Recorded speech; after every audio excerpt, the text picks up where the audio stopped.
Hello বন্ধুরা, unique divine soul চ্যানেলে আপনাদের সকলকে স্বাগত জানাই। আশা করছি আপনারা সকলেই ভালো আছেন এবং সুস্থ আছেন। আপনারা কোনোদিনও ভেবে দেখেছেন যে আমরা যারা টুইন ফ্লেম হই তারা এই পৃথিবীতে বা এই মাদার আর্থ গায়াতে কেন এসেছি, কি কারণ আসার আমাদের?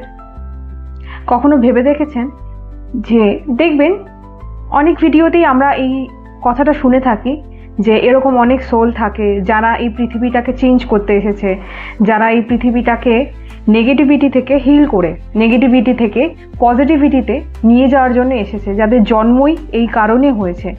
সেই স্পেশাল যে সোল হয় তারা কারা? হ্যাঁ বন্ধুরা, সেসব ভিডিওতে কিন্তু আমাদেরই কথা বলা হয়। আমরাই হই সেই সোল যারা ক্ষমতা রাখি এই পৃথিবীটাকে বদলে দেওয়ার। কিসের মাধ্যমে? নিজের ভাইব্রেশন বা এনার্জির মাধ্যমে। আমাদের টুইন ফ্লেমদের কিন্তু শুধু এইটুকু পারপাস হয় না বন্ধুরা যে আমরা নিজের হিলিং করব এবং নিজের টুইন ফ্লেমের সাথে ইউনিয়নে এসে যাব এবং বাকি 5টা মানুষের মতো একটা সাংসারিক জীবন কাটাবো। শুধুমাত্র এইটুকু কিন্তু আমাদের লক্ষ্য নয়। আমাদের এটা বুঝতে হবে যে আমাদের পারপাস কিন্তু অনেক বড়। আপনারা যেটা ভাবছেন তার থেকেও, আপনারা যেটা ভাবতে পারছেন সেই ধারণার থেকেও কিন্তু অনেকটাই বড় আমাদের পারপাস।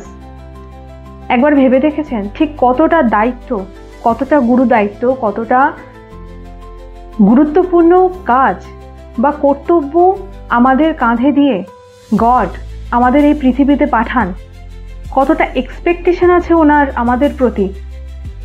আপনাদের কখনো মনে হয় না বন্ধুরা যে ওনার এক্সপেকটেশনটা পূরণ করা আমাদের উচিত? আমি কিন্তু বন্ধুরা জার্নিতে এই ভেবেই এগিয়েছি, এত দূর এসেছি। এবার আপনারা বলতে পারেন যে তাহলে টুইন ফ্লেম জার্নিতে আপনি আছেন, কিন্তু আপনার কি টুইন ফ্লেমের প্রতি কখনো ক্রেভিং হয়নি? আপনার কি এটা মনে হয়নি যে নিজের টুইন ফ্লেমের সাথে ইউনিয়নে আসবো? অবশ্যই হয়েছে, কেন হবে না? নিজের টুইন ফ্লেমকে আমি ভুলবো কি করে? তার সাথে থাকার লোভটাই বা না থাকবে কেন আমার? কারণ সে আমার আদার হাফ সোল। তাকে ভোলা তো কোনোদিনও কখনোই আমার পক্ষে সম্ভব নয় বা আমাদের কারোর পক্ষেই সম্ভব নয়। কিন্তু আমি কিন্তু নিজের পারপাসটা কোনোদিনও ভুলিনি।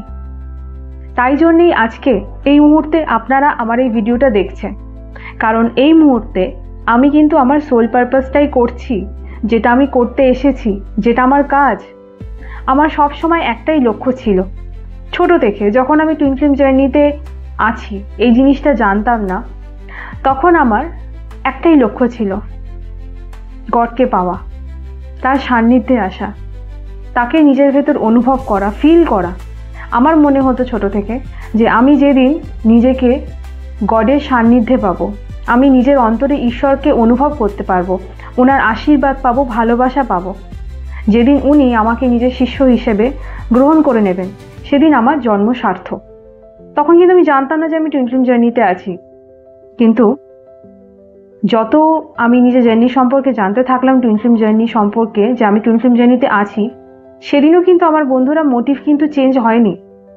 হ্যাঁ, তার সাথে হয়তো টুইন ফ্লেম জার্নির এই ইউনিয়নের ব্যাপারটা একটা লক্ষ্য জুড়ে গেছিল, কিন্তু টুইন ফ্লেমের সাথে ইউনিয়নে আসার থেকেও কিন্তু বড় লক্ষ্য আমার জীবনে ছিল গডকে সন্তুষ্ট করা। আমার ভেতরে সবসময় একটা জিনিস কাজ করতো যে আমি কোনোদিনও ওনার আশা ভাঙবো না। কেন জানেন? কারণ আপনাদের মতনই আমার উপরও কোনোদিনও কেউ ভরসা করেনি কোনো বিষয় নিয়ে, কোনোদিনও কেউ আমাকে সাপোর্ট করেনি কোনো বিষয়, কোনোদিনও কেউ দুঃখের সময় আমার চোখে জল মুছিয়ে দেয়নি, কেউ আমার কাঁধে হাত রেখে এটা বলেনি যে আমি আছি তোমার সাথে, তুমি ভয় পেও না, সমস্ত পরিস্থিতিতে আমি তোমার হাত ধরে শক্ত করে রয়েছি, আমি তোমার উপর বিশ্বাস রাখি, কেউ রাখুক না রাখুক, আমি জানি তুমি পারবে। এই কথাটা কোনোদিন আমাকে কেউ বলেনি। সবাই এটাই বলেছে যে আমার দ্বারা কিচ্ছু হবে না, আমি কিচ্ছু পারি না, লোকের সাথে মিশতে পারি না, কথা বলতে পারি না, হয়তো আমি ভালো স্টুডেন্ট নই। অনেক কিছু নেগেটিভ নেগেটিভ কমেন্টই কিন্তু আমার দিকে সব সময় আমার আশেপাশের লোক, বা বলতে পারেন যাদের আমরা প্রিয় লোক বলি, প্রিয়জন বলি, তারা সব সময় আমাকে ছোটটাই করতো। কোনোদিনও তারা আমাকে কিন্তু মনের জোরটা দেয়নি, কিন্তু গড শুধুমাত্র উনি আমাকে সেই সব কিছু দিয়েছিলেন যেটা আমার সেই মুহূর্তে দরকার ছিল, আজও দরকার, এবং সারা জীবন সেটা আমাদের প্রয়োজন হবে। সেটা হলো মনের জোর, সাপোর্ট, ভালোবাসা, একটা ভরসা যে আমার পেছনে কেউ আছে, আমার সঙ্গে কেউ আছে যে সবসময় আমাকে সব পরিস্থিতিতে সাপোর্ট করছে, আমাকে ভালোবাসছে নিঃস্বার্থভাবে। গড আমাকে বলেছিলেন, উনি সবসময় নানাভাবে চ্যানেলিংয়ের মাধ্যমে আমাকে সবসময় এটা বুঝিয়েছিলেন যে উনি সমস্ত রকম পরিস্থিতিতে উনি আমার সাথে আছে, এবং নিজেকে কখনো ছোট ভাবতে নয়, কারণ আমি সবার থেকে স্পেশাল, আলাদা, এবং আমার লক্ষ্য অনেক বড়। এই চারপাশে যারা আমাকে ছোট করছে তাদের লক্ষ্যের থেকেও তারা তো লক্ষ্যহীন, কারণ তাদের কোনো লক্ষ্যই নেই এই মুহূর্তে, তারা শুধু নেগেটিভিটি ছড়াতেই ব্যস্ত। তাই গড আমাকে এটা বুঝিয়েছিলেন যে এই সমস্ত মানুষদের থেকে আমার লক্ষ্য অনেক গুণ বড়, অনেক বড় কাজ করতে এসেছি আমি। তাই জন্য শুরু থেকেই আমার ভেতর এটা ছিল যে আমি কখনো গডকে অভিযোগের সুযোগ দেব না, কখনো ওনার বিশ্বাসটা আমি ভাঙবো না। উনি যে ভরসাটা আমার ওপর করেছেন সেটাকে আমি প্রমাণ করেই দেখাবো যে হ্যাঁ আমি পারি। আমি ভেবেছিলাম যে ওনাকে আমি গর্ববোধ করিয়ে ছাড়বো, যে উনি যে ভরসাটা আমার উপর করেছে সেটা ভুল নয়, উনি আমার উপর ভরসা করে ঠিক কাজই করেছেন। এবং তাই আমার এই চ্যানেলটা খোলা, এবং আমার সোল পারপাস শুধু আমার বলে নয়, আমাদের সকল টুইন ফ্লেমেরই one and only sole purpose থাকে, যে এই পৃথিবীতে ভালোবাসার ভাইব্রেশন ছড়ানো, নিজেকে হিল করা, এবং তার সাথে সাথে সমস্ত টুইন ফ্লেমদের পাশে দাঁড়ানো, তাদের হেল্প করা, তাদের জার্নিতে পাশে থাকা, এবং শুধু তাই নয়, প্রত্যেকটা টুইন ফ্লেমকে সেই সুন্দর ভবিষ্যতের দিকে এগিয়ে নিয়ে যাওয়া, এবং তাদের ট্রেনিং দেওয়া অন্য টুইন ফ্লেম তৈরি করার জন্য, অন্য টুইন ফ্লেমের জার্নিতে হেল্প করার জন্য। এবং আমি আমার এই সোল পারপাসটা করছি, এবং আমি আপনাদেরও বলতে চাই ঠিক আমারই মতো আপনাদেরও গল্প এক, আমি জানি, কারণ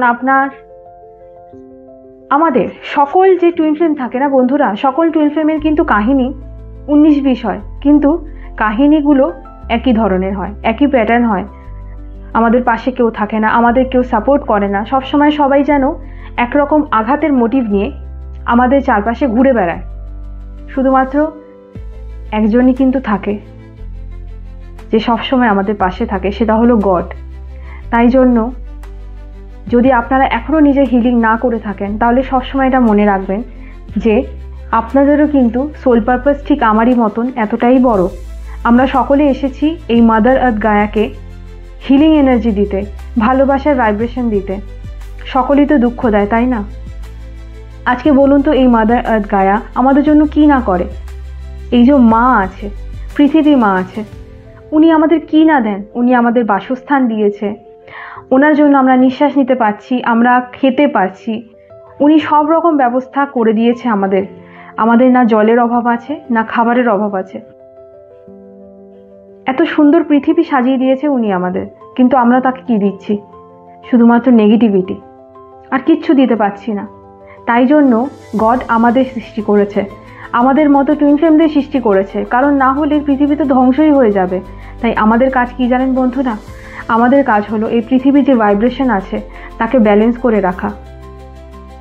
আমাদের যে ভাইব্রেশন, আমাদের যে হিলিং এনার্জি এতটাই পাওয়ারফুল হয় বন্ধুরা, যে যদি হাজারটা মানুষ যদি নেগেটিভিটি সেন্ড করে, আমরা যদি 100টা টুইন ফ্লেমও পৃথিবী মায়ের জন্য একটা ভালোবাসার ভাইব্রেশন সেন্ড করতে পারি, তার ভাইব্রেশনকে হাই রাখতে পারি, তাহলে কিন্তু আমরা সেই 1000 জন নেগেটিভ মানুষের সমান হই। তাই জন্যে কিন্তু টুইন ফ্লেমের দেখবেন সংখ্যা খুব কম। আমি এটা বলছি না যে টুইন ফ্লেমের সংখ্যা কম মানে টুইন ফ্লেম জাগরণ যে হয়েছে, যেসব টুইন ফ্লেমরা জাগরণ হয়েছে, তাদের অ্যাওয়েকেন হয়েছে, তাদের সংখ্যা কম। না হলে টুইন ফ্লেম তো আমরা সকলেই, কিন্তু তাদের জাগার সময় এখনও আসেনি। তাই জন্য তারা এটা বুঝতেই পারছে না যে তারা কত বড় ক্ষতি করে দিচ্ছে মাদার আর্থ গায়ার। আজকে যে চারপাশে যে নেগেটিভিটিগুলো আমরা দেখতে পাচ্ছি, তার ফল হিসেবে আমরা দেখতেই পাচ্ছি চারপাশে কিভাবে ভূমিকম্প হচ্ছে, কিভাবে দুর্যোগ ঘটছে, একটার পর একটা ক্ষতি দুর্ঘটনা লেগেই রয়েছে। এটা কেন হচ্ছে বন্ধুরা? কারণ পৃথিবীর মায়ের সহ্য করারও একটা লিমিট থাকে, একটা ক্ষমতা থাকে। সে কতটা নেগেটিভিটি পেলে আজকে তার এই রূপ আমরা দেখতে পাচ্ছি, চারদিকে ধ্বংসের একটা দৃশ্য আমরা দেখতে পাচ্ছি। তাই জন্য সময় এসে গেছে বন্ধুরা, আমরা যারা টুইন ফ্লেম তাদের এই পৃথিবী মাকে সাহায্য করার টাইম এসে গেছে। যে ভালোবাসাটা আমরা এই পৃথিবী মায়ের থেকে পেয়েছি তার প্রতিদান হিসেবে পাল্টা তাকে হাই ভাইব্রেশন এনার্জি দেওয়ার সময় এসে গেছে। আমরাই পারি এই পৃথিবীটাকে রক্ষা করতে। তাহলে বুঝতেই পারছেন কত বড় গুরু দায়িত্ব আমাদের কাঁধে দেওয়া হয়েছে। যেখানে চারপাশে সকল মানুষরা পৃথিবীকে ধ্বংস করার ওপর লেগে রয়েছে, ধ্বংস করার প্রচেষ্টা করছে, সেখানে আমাদের মতো টুইন ফ্লেমদের কাঁধে এত বড় দায়িত্ব রয়েছে এই পৃথিবীটাকে রক্ষা করার। কিছুই না, আপনাকে কিছুই করতে হবে না, জাস্ট নিজেকে ভালোবাসুন, নিজেকে হিল করুন। যতটা পারবেন ভালোবাসার এনার্জি সেন্ড করুন এই পৃথিবীর মাকে, এই মাদার আর্থ গায়াকে যতটা পারবেন নিজের হাই ভাইব্রেশনের দ্বারা হিল করার চেষ্টা করুন। আমরা যত হিল হই আমাদের পৃথিবীর মাও কিন্তু ততটাই হিল হয়। সুতরাং দেরি না করে আজ থেকে হিলিং শুরু করে দিন, নিজেকে ভরপুর সেলফ লাভ দিন এবং নিজের ভাইব্রেশনের দ্বারা এই পৃথিবীর মাকেও, এই পৃথিবীর মাতাকেও হিল করুন। কারণ যে দায়িত্ব আমাদের দেওয়া হয়েছে সে দায়িত্ব কিন্তু অন্য মানুষদের দেওয়া হয়নি। তাই জন্য নিজেকে স্পেশাল ভেবে, নিজেকে খুবই গুরুত্বপূর্ণ সোল হিসেবে ভেবে আজ থেকেই নিজের দায়িত্বে, নিজের কাজে ঝাঁপিয়ে পড়ুন আপনারা। সকলেই ভালো থাকবেন, দেখা হবে পরের একটা ভিডিওতে।